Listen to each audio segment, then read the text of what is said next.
Hey nail sisters, welcome back to my channel. So in today's video, I'm going to show you how to do rhinestone placement.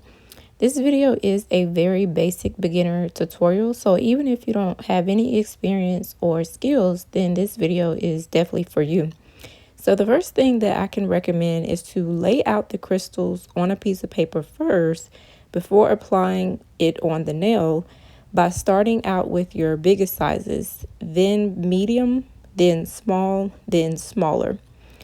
You always want to start with the biggest size first and work your way down. And when you do lay down the big rhinestones, make sure to leave space in between. And I'll show you later on in the video as to why you want to leave space in between. You also want to start with maybe 4 or 5 rhinestones as your foundation.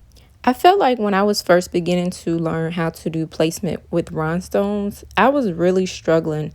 I didn't even know the reason why they had different sizes and different shapes is because you want to mix and match those rhinestones. So I ended up buying like the same sizes, which you're not going to get a lot of depth by having the same shapes or sizes, because it just doesn't give the nail the look or the that you want to go for. So make sure that when you're purchasing rhinestones that you have a variety that comes in your bag of rhinestones. Just a quick tip, you want to use a gel that is strong enough. So I like to use builder gel for my rhinestones, and you can see how stubborn this stone is. So stubborn, like I didn't even cure it yet. And I feel like when I use this gel on clients, it goes nowhere. These rhinestones, they literally last for 2 months. Like I really stand by this gel. And like I said, I was trying to even move that stone, and when I placed it, it just it wasn't going nowhere. You seen how stubborn it was. So next you can already see that it's starting to form that big, medium, small, and then the smallest size. So you can already see that it's starting to take that shape and form. And you can move them around to how you want it to look. But so this is how it is looking after I lay down my foundation. You can see that I do have the big, medium, small, and then smaller. And I just match the top rhinestone with the bottom to end it. I feel like when you do it this way, when you match the first to the end design, it's like an end of a sentence, so it makes the design finish when you match it like that.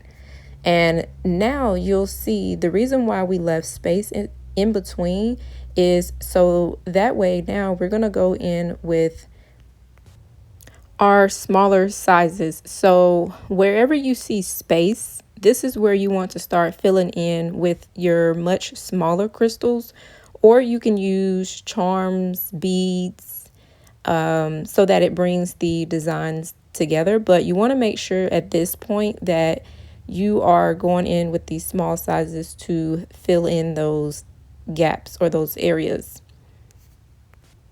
The key to this when filling in the gaps is think of it like the area in the middle is going to be the biggest area, for example, and it starts outward and then it comes back inward in that middle part, and then it goes straight down the middle so that it takes the shape of the nails.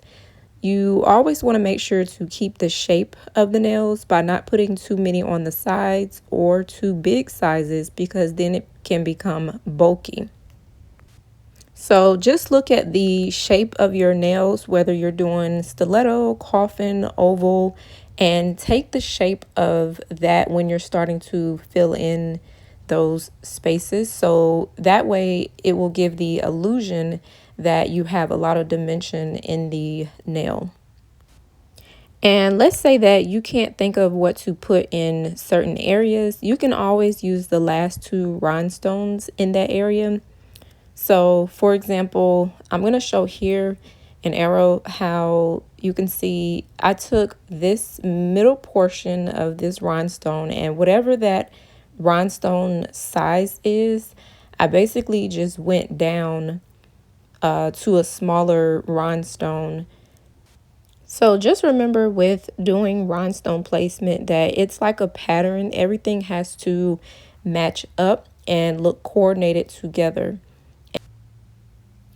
Now I'm going to go in with my caviar beads. I feel like caviar beads definitely take the look up to another level.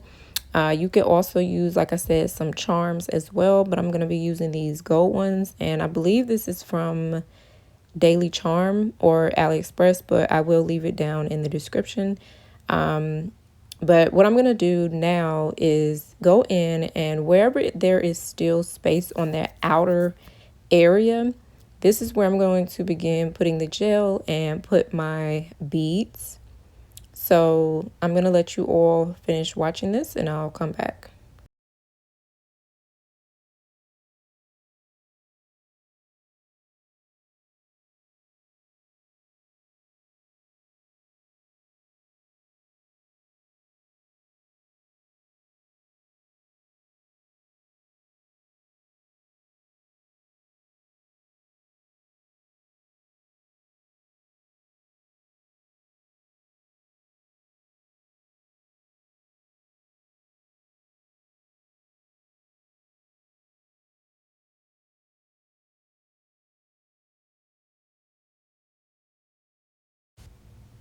Here is how it is looking after we have put the rhinestones and the caviar beads and filling them in.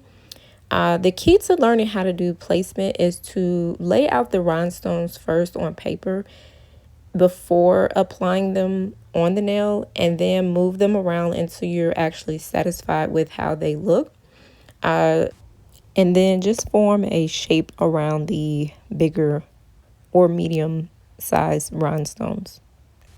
And if you are still confused after watching this video, then I will post to my community tab some 3 starter rhinestone placements, and just take a look at those. And when you look at them, just say to yourself, okay, where can I fill these spaces in?